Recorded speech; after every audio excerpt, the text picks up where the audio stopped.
সমুখত মিচিংসকলৰ কৃষি উৎসৱ আলি আই লিগাং। ব্যাপক উৎসাহ উদ্দীপনাৰে জামুগুৰিহাটৰ টৌ ভঙাটো লিগাঙৰ আয়োজন। জামুগুৰিহাটৰ টৌ ভঙাত আলি আই লিগাং উদযাপনৰ ব্যাপক আয়োজন। সাংস্কৃতিক অনুষ্ঠানত জনপ্ৰিয় কণ্ঠশিল্পী লেখন কুম্বাঙে পৰিৱেশন কৰিব গীত। জামুগুৰিহাটৰ টৌ ভঙাত গাঁও উন্নয়ন সমিতি আৰু যুৱক সংঘৰ উদ্যোগত আলি আই লিগাং উদযাপনৰ বাবে চলিছে এতিয়া ব্যাপক আয়োজন। মিচিং জনগোষ্ঠীয় কৃষিভিত্তিক উৎসৱ আলি আই লিগাং উপলক্ষে এইদৰে ডেকা গাভৰু সকলো নাচি বাগি এতিয়া হাতে কামে লাগি উৎসৱভাগ সৰ্বাংগ সুন্দৰ ৰূপত অনুষ্ঠিত কৰাৰ বাবে ব্যস্ত হৈ পৰিছে দিন ৰাত একাকাৰ কৰি। প্ৰতি বছৰে ফাগুন মাহৰ প্ৰথমটো বুধবাৰত অনুষ্ঠিত কৰি অহা মিচিং জনগোষ্ঠীয় কৃষিভিত্তিক উৎসৱ আলি আই লিগাং উপলক্ষে গাঁওখনৰ লোকে ঘৰে ঘৰে পিঠা পনা বনোৱাত ব্যস্ত হৈ পৰাৰ লগতে তাঁতশালত ব্যস্ত হৈ পৰিছে মহিলাসকল। এই উপলক্ষে অনুষ্ঠিত হ'ব লগা বাৰে বৰণীয়া সাংস্কৃতিক অনুষ্ঠানত উপস্থিত থাকিব জনপ্ৰিয় কণ্ঠশিল্পী লেখন কুম্বাং আৰু শিল্পীগৰাকীয়ে গীত পৰিৱেশন কৰি শ্ৰোতা দৰ্শকৰ মন জয় কৰিব বুলি এতিয়া আশা প্ৰকাশ কৰিছে উদ্যোক্তা সমিতিয়ে। পোনপ্ৰথমে সকলো অসমবাসী ৰাইজক আলি আই লিগাং শুভেচ্ছা জ্ঞাপন কৰিছোঁ। এইবাৰ টৌভঙাবাসী ৰাইজে টৌভঙা উন্নয়ন সমিতি আৰু যুৱ সংঘৰ সৌজন্যত মানে আলি আই লিগাং উদযাপন কৰা হয় বা প্ৰতি বছৰে কৰা হয়।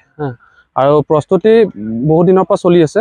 প্ৰস্তুতি মানে আমাৰ ইয়াত দিনজোৰা কাৰ্যসূচী হ'ব, যিহেতু আলি আই লিগাং আমাৰ ফাগুনৰ প্ৰথম বুধবাৰে উদযাপন কৰা হয় আৰু ইয়াত দিনজোৰা কাৰ্যসূচীৰ উপৰিও ৰাতি সাংস্কৃতিক সন্ধিয়াৰ আয়োজন কৰা হৈছে আৰু সাংস্কৃতিক সন্ধিয়াৰ মুখ্য আকৰ্ষণ লেখন কুম্বাঙক আমন্ত্ৰণ কৰা হৈছে। আলি আই লিগাঙৰ অৰ্থটো কি আপোনালোকৰ যিহেতু মিচিং ভাষা? আলি আই লিগাং মানে বীজ সিঁচা এটা উৎসৱ, কৃষিভিত্তিক উৎসৱ।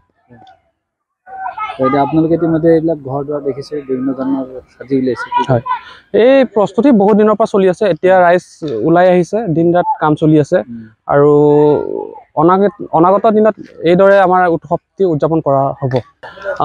ইতিমধ্যে গাঁৱত এটা উৎসৱমুখৰ পৰিৱেশ সৃষ্টি হৈছে, যিহেতু ডেকা গাভৰু আৰু বোৱাৰীসকলে মিচিং ৰিবি গাছেং মাফলাৰ এইবোৰ প্ৰস্তুতিত খুব ব্যস্ত হৈ আছে।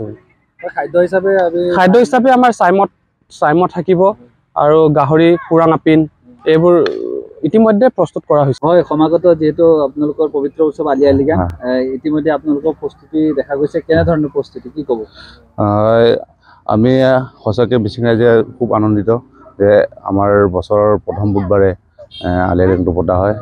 গতিকে সকলো অসমবাসী ৰাইজক আমি অভিনন্দন জনাইছোঁ। এতিয়া প্ৰস্তুতি আমি জোৰদাৰ কৰি চলাই আছোঁ।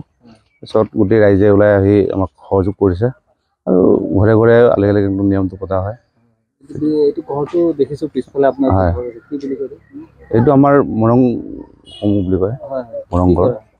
ইয়াত তেনেকুৱা পৰাপুং আৰু মানে চাইমদ পৰাপুংটো, তাৰপিছত তেনেকুৱা আমাৰ পৰম্পৰাগত নীতি নিয়মবিলাক ইয়াতে কৰা হয়। হয়, ইতিমধ্যে যি এক দাবী আছিলে মিচিং ছাত্ৰ সংগঠনকে ধৰি মিচিং জনগোষ্ঠীয় যে বন্ধ লাগে মিচিং আলি আই লিগাং বিষয়ে, গতিকে চৰকাৰে এবাৰ যি গুৰুত্বপূৰ্ণ দিছে বন্ধ হিচাপে, কেনেকুৱা কি ক'ব বিচাৰিব? বন্ধটো এতিয়া আমি জনামতে হোৱা নাই নিচিনা লাগি আছে। সেইদিনাখনে আমাৰ হেৰিতে মানে ধৰি কেইবাটাও জিলা 10খন জিলাত দিছে।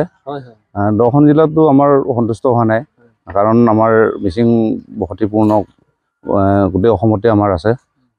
অসমত গোটেই অসমখনতে মানে বন্ধটো হ'লে মানে ভাল পাওঁ। চৰকাৰী বন্ধ